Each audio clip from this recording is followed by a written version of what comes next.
Anda kembali di iNews Siang, pemirsa. Kejaksaan Agung menetapkan Nadiem Makarim sebagai tersangka kasus pengadaan laptop berbasis Chromebook hampir 2 triliun rupiah. Nadiem langsung ditahan selama 20 hari ke depan.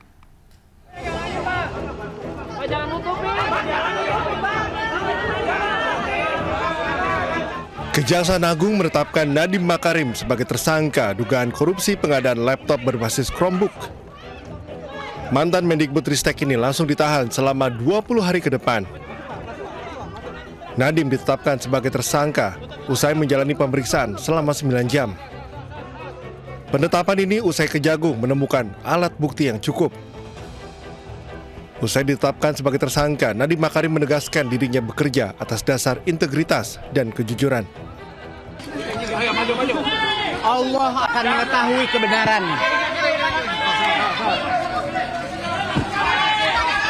Bagi saya, seumur hidup saya, integritas nomor satu. Kejujuran adalah nomor satu. Allah akan melindungi saya. Mas Menteri, insya Allah. Pada hari ini kembali menetapkan satu orang tersangka dengan inisial NAM selaku Menteri Pendidikan, Kebudayaan, Riset, dan Teknologi Republik Indonesia periode tahun 2019 akan dilakukan penahanan di rutan selama 20 hari ke depan sejak hari ini tanggal 4 September 2025 bertempat di Rutan Salemba Cabang Kejaksaan Negeri Jakarta Selatan. Nadiem langsung ditahan di Rutan Salemba Cabang Kejaksaan Negeri Jakarta Selatan selama 20 hari ke depan. Menurut Kejagung, kerugian negara ditaksir mencapai hampir 2 triliun rupiah. Dari Jakarta, tim liputan iNews melaporkan. Hotman Paris Hutapea, kuasa hukum Nadiem Makarim, menyebut nasib Nadiem yang ditahan setelah dijadikan tersangka sama dengan nasib Tom Lembong lantaran jaksa tidak menemukan aliran dana masuk ke kantong Mendikbudristek di era Jokowi tersebut. Penyelidikan, jaksa tidak menemukan Nadiem menerima 1 sen pun dari pihak manapun. Jadi tidak ada bukti bahwa Nadiem pernah menerima uang dari siapapun, baik dari vendor maupun dari pihak manapun dalam pengadaan laptop tersebut. Yang kedua, tim kejaksaan juga tidak menemukan adanya markup atas harga dari laptop dan sistemnya, karena semuanya melalui prosedur yang benar. Tidak ada markup sama sekali. Pertanyaannya, korupsinya di mana? Ya, tidak hanya terseret dalam kasus dugaan korupsi pengadaan laptop Chromebook yang disidik Kejaksaan Agung, mantan Mendikbudristek Nadiem Makarim juga menjadi saksi terkait kasus pengadaan Google Cloud yang kini diselidiki KPK.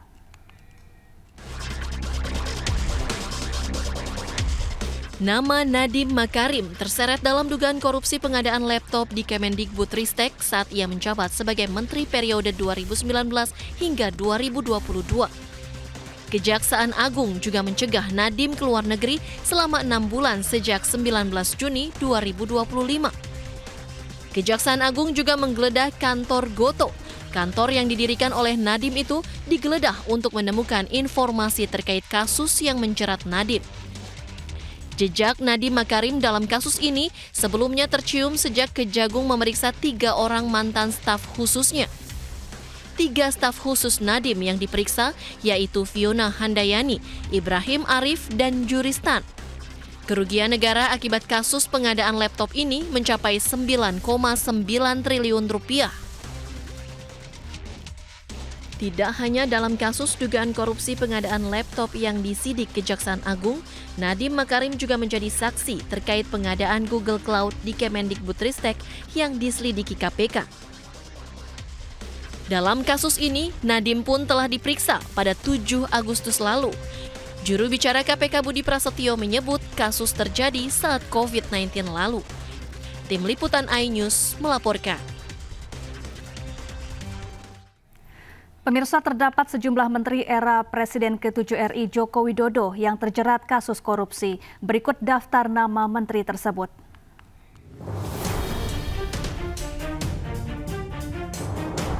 Yang pertama, Syahrul Yassin Limpo, Menteri Pertanian periode 2019-2023, ditetapkan sebagai tersangka dengan pasal pemerasan gratifikasi dan tindak pidana pencucian uang. Yassin dijatuhi hukuman 12 tahun penjara dan denda 300 juta rupiah. Kedua, Johnny G. Plate, Menteri Komunikasi dan Informatika periode 2019-2023. Johnny divonis 15 tahun penjara dan denda 1 miliar dalam kasus korupsi pengadaan menara BTS. Ketiga, Idrus Marham, Menteri Sosial periode Januari hingga Agustus 2018. Idrus tersandung kasus korupsi kesepakatan kontrak kerjasama proyek PLTU Riau 1. Dia divonis 3 tahun penjara dengan denda 150 juta rupiah. Keempat, Imam Nahrawi, Menteri Pemuda dan Olahraga periode 2014 hingga 2019. Imam dijatuhi hukuman 7 tahun penjara atas kasus suap dana hibah KONI. Kelima, Juliari Batubara, Menteri Sosial periode 2019 hingga 2020. Juliari dihukum 12 tahun penjara dan denda 500 juta rupiah. Ia terbukti terlibat korupsi dana bansos COVID-19. Keenam, Tom Lembong, Menteri Perdagangan periode 2015 hingga 2016. Lembong ditetapkan sebagai tersangka dalam dugaan kasus tindak pidana korupsi impor gula dan divonis 3,5 tahun penjara, namun kemudian mendapat pengampunan dari Presiden. Ketujuh, Nadiem Makarim, Menteri Pendidikan, Kebudayaan, Riset dan Teknologi periode 2019 hingga 2024. Nadiem ditetapkan sebagai tersangka dalam kasus dugaan korupsi dalam program digitalisasi pendidikan atau pengadaan laptop periode 2019 hingga 2022.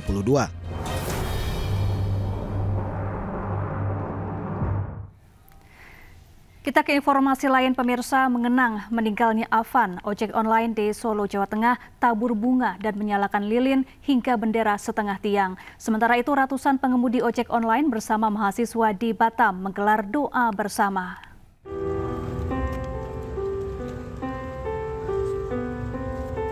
Inilah aksi damai ojol di Solo, Jawa Tengah. Kamis malam mereka melakukan aksi damai bertepatan dengan 7 hari meninggalnya Afan Kurniawan. Mereka menggelar aksi damai ini dengan cara berdoa bersama sambil menyalakan lilin di halaman Dalem Joyokusuma, Gajahan, Kota Solo. Tampak hadir Wali Kota Solo, Respati Ardi, ikut memberikan dukungan dengan aksi damai ini. Saya mengapresiasi teman-teman dari Garda, dari rekan-rekan ojol. Saya berduka cita atas yatim tadinya 7 hari meninggalnya saudara Afan Kurniawan, dan saya menekankan bahwa di tempat Kota Solo itu sangat support fasilitasi orang yang ingin bekerja, tempat orang bekerja mencari nafkah yang halal. Baik, jadi pada malam hari kita memperingati 7 hari meninggalnya kawan kami. Kami memberikan pesan kepada kawan-kawan ojol di Solo Raya khususnya untuk tetap tenang, tetap kondusif, satu komunikasi. Kita percayakan kasus ini kepada Polri, yang pertama. Yang kedua, kita tetap bersinergi untuk menjaga Kota Solo. Kita tetap bekerja bersama-sama dan menjaga dari segala provokasi. Sementara itu, ratusan pengemudi ojek online dan mahasiswa melaksanakan kegiatan doa bersama dan menyalakan lilin untuk Rus Damiansyah dan Afan Kurniawan, 2 pengemudi ojek online yang gugur dalam peristiwa 28 Agustus lalu. Doa bersama ini berlangsung hikmat di alun-alun Engku Putri, Kota Batam, Kepulauan Riau. Tidak hanya mitra ojol dan mahasiswa saja yang hadir dalam doa bersama ini. Unsur Muspida Kota Batam termasuk Kapolda, Wali Kota, dan Kapolresta Barelang turut hadir sebagai bentuk dukungan agar aspirasi masyarakat dapat tersampaikan dengan damai. Aksi itu dilakukan agar apa yang menjadi aspirasi mereka bisa didengar yang disampaikan dengan pemerintah. Wali Kota Batam, Amsakar Ahmad, menyampaikan rasa duka sekaligus tekad untuk bangkit dan menjaga. Pemirsa, Bribka Rohmat menjalani sidang Komisi Kode Etik Profesi terkait kasus meninggalnya driver ojek online Afan Kurniawan. Bribka Rohmat dijatuhkan vonis demosi selama 7 tahun. Tribrata yang mulia, jiwa kami Tribrata untuk melindungi, melayani, dan melayani masyarakat yang mulia. Tidak ada niat sedikit pun kami yang mulia untuk mencederai. Sambil menangis, Bribka Rohmat, personil Brimob Polri yang mengendari kendaraan taktis, meminta maaf kepada keluarga driver ojol Afan Kurniawan. Bribka Rohmat menyampaikan tidak ada niat sedikit pun untuk mencederai maupun menghilangkan nyawa seseorang. Sidang Komisi Kode Etik Profesi menjatuhkan vonis demosi selama 7 tahun terhadap Bribka Rohmat terkait kasus meninggalnya driver ojek online Afan Kurniawan saat terjadi demonstrasi ricuh. Sidang memaparkan konstruksi peristiwa mobil taktis yang kendari Bribka Rohmat menabrak hingga melindas Afan. Dari Jakarta, Tim Liputan iNews melaporkan. Sementara itu, Kompol Kosmas Kajugai menangis setelah diberhentikan tidak dengan hormat dalam sidang kode etik dan profesi. Kompol Kosmas juga meminta maaf kepada keluarga Afan Kurniawan. Tujuan kami hanya melaksanakan tugas totalitas pengabdian kami kepada negara dan bangsa, menjaga ketertiban dan keselamatan, harta benda dan lain-lain demi keamanan ketertiban umum. Kompol Kosmas menangis usai mendengar putusan hakim. Komandan Batalion Komisi 4 Korps Brimob Kompol Kosmas diberhentikan tidak dengan hormat. Kompol Kosmas terbukti melanggar kode etik profesi Polri setelah kendaraan taktis yang ditumpanginya menabrak pengemudi ojek online Afan Kurniawan. Sungguh-sungguh di luar dugaan. Dan saya mengetahui ketika korban meninggal, ketika video viral. Kosmas dinilai melanggar pasal 13 ayat 1 PP nomor 1 tahun 2003 Junto, pasal 4 huruf B, Junto pasal 5 ayat 1 huruf C, Junto pasal 8 huruf C angka 1 Peraturan Kepolisian nomor 7 tahun 2002. Tim Liputan iNews melaporkan. Ya, Kompol Kosmas Kajugai namanya menjadi terkenal usai menabrak pengemudi ojek online Afan Kurniawan. Sepanjang karirnya di kepolisian, Kompol Kosmas pernah bertugas di berbagai posisi strategis.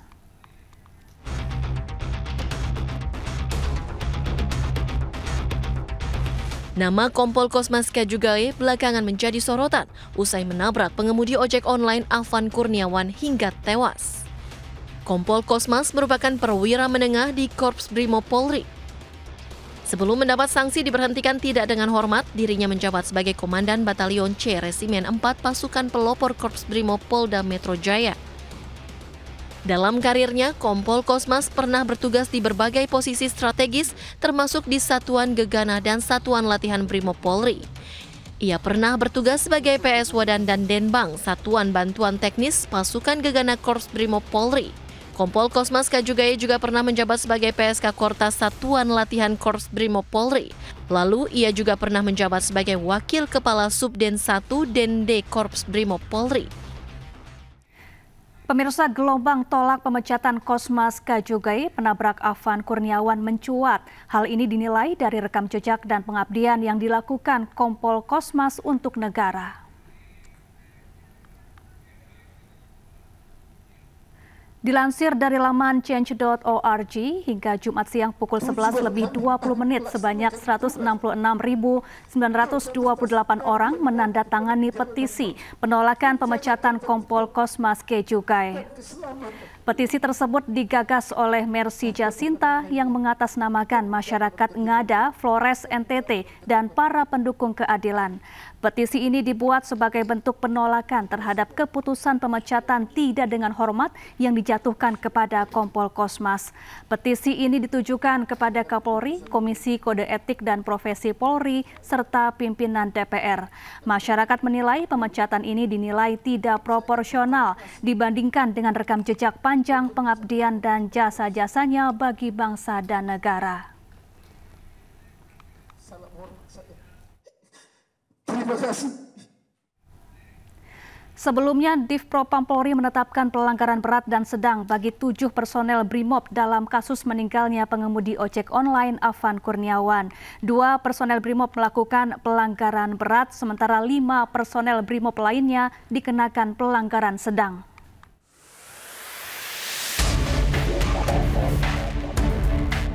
Divisi Propam Polri menetapkan 7 personil BRIMOB terlibat pelanggaran dalam kasus meninggalnya pengemudi ojek online Afan Kurniawan di kawasan Pejompongan, Jakarta Pusat, 28 Agustus 2025. Keputusan ini diambil setelah pemeriksaan sementara terhadap para personel usai insiden meninggalnya Afan saat ricuh unjuk rasa di sekitar gedung DPR RI. Dari hasil pemeriksaan, Div Propam Polri mengklasifikasikan pelanggaran menjadi 2 kategori, yakni pelanggaran berat dan pelanggaran sedang. 2 personil Kompol Kosmas Kajugae dan Bribka Rohmat melakukan pelanggaran berat karena berperan langsung sebagai pengemudi dan pendamping di kursi depan kendaraan taktis.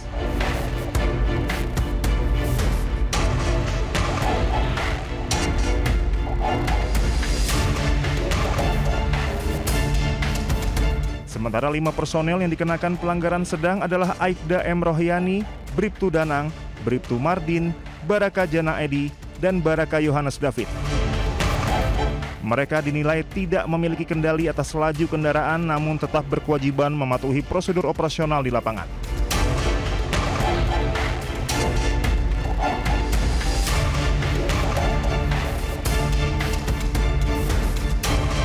Div Propam Polri juga telah menjadwalkan pemeriksaan lanjutan terhadap seluruh personil terkait pada Selasa besok sebelum sidang etik dimulai. Polri membuka akses bagi Kompolnas dan Komnas HAM memantau jalannya proses pemeriksaan sebagai bentuk akuntabilitas Polri kepada publik. Tim Liputan Anyus melaporkan. Ya pemirsa, selanjutnya iNews Siang akan dibawakan oleh rekan saya Pram Senjaya. Selamat siang Pram. Halo, selamat siang Syafa dan juga pemirsa. Ya, ada informasi apa lagi di segmen selanjutnya nanti? Ya pemirsa, di segmen selanjutnya ini ada seorang balita di Lampung ini tewas dianiaya oleh ibu kandungnya saat sang ayah mengantar kakak korban ke rumah kerabatnya. Informasi selengkapnya kami hadirkan sesaat lagi pemirsa. Jangan kemana-mana, tetaplah bersama kami di iNews Siang.